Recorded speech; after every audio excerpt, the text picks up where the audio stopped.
Akkalkot MIDC परिसरातील central textile mill या towel बनविणाऱ्या कारखान्यात शनिवारी मध्यरात्री लागलेल्या भीषण आगीने गंभीर स्वरूप धारण केले असून आज रविवारी सकाळी ही आग धुमसत होती। आतापर्यंत 3 जणांचा उपचारादरम्यान मृत्यू झाला असून कारखान्याचे मालक आणि त्यांची कुटुंबीय अद्यापही त्यात अडकले असल्याची माहिती समोर आली आहे। त्यामुळे मृतांचा आकडा वाढण्याची भीती व्यक्त केली जात आहे। आता तुमच्या बंगल्याचे, दुकानाचे किंवा शोरूमच्या फर्निचरचे काम आमच्यावर सोपवा आणि निश्चिंत व्हा।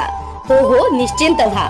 आधुनिक तंत्रज्ञानाचा अवलंब करून आम्ही बनवून देतो तुमच्या आवडीनुसार आकर्षक, टिकाऊ आणि दर्जेदार फर्निचर। सर्व प्रकारचे शोरूम, दुकान, बंगल्यांचे हॉल, किचन, बेडरूम आदींसह सर्व प्रकारच्या कलात्मक फर्निचरसाठी पंढरीतील विश्वसनीय नाव अर्थात नामदे मिस्त्री फर्निचर।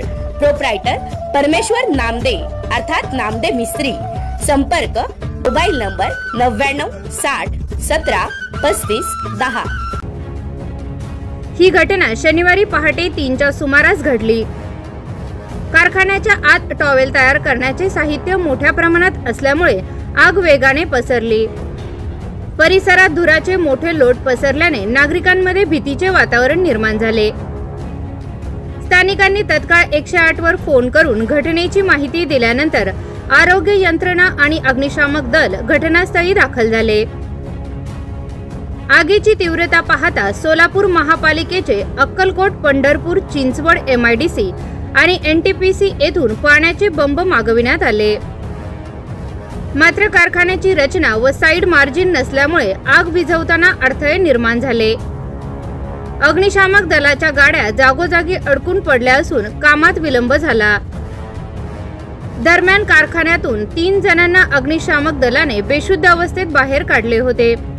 हे तिघही जण गंभीररित्या भाजले असून उपचारादरम्यान त्यांचा मृत्यू झाला।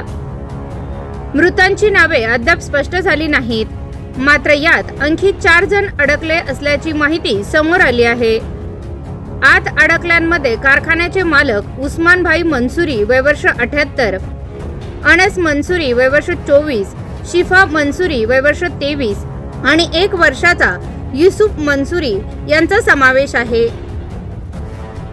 ही दुर्घटना केवळ एका कंपनीपुरती मर्यादित नसून MIDC क्षेत्रातील सुरक्षतेबाबत प्रश्नचिन्ह उपस्थित करणारी आहे। कारखान्यांमध्ये अग्निसुरक्षा उपाययोजनांचे काटेकोर पालन होत नसल्यास अशा दुर्घटना पुन्हा घडण्याची शक्यता नाकारता येत नाही। त्यामुळे प्रशासनाने या घटनेची सखोल चौकशी करून दोषींवर कारवाई करावी अशी मागणी नागरिकांकडून केली जात आहे।